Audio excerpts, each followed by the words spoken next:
getting at is that, see, as the ambient light goes into a cloud, as the direct light goes into a cloud, you notice the shadow disappears underneath the car, right? And if the shadow comes back out, which I'll now do by parting the clouds,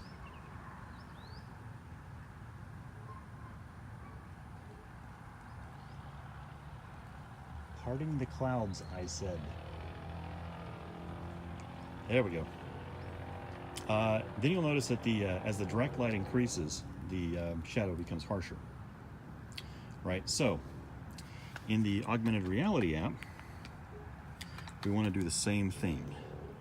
We want, as the direct light increases, we want to increase our shadow strength, and as it decreases, we want to decrease it.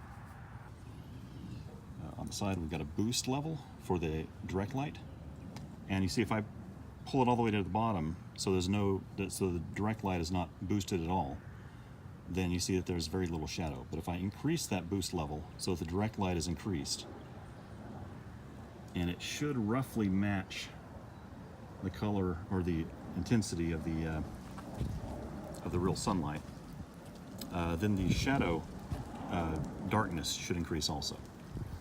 And then additionally in the kit, there's an option to change that, to change the strength of the shadow, and I'll show you how to do that in the videos in the kit.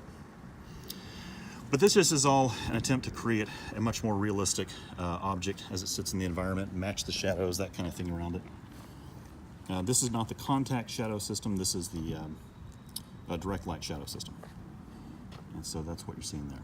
Now I'm going to do the exact same demo on the phone, but there's going to be no audio. So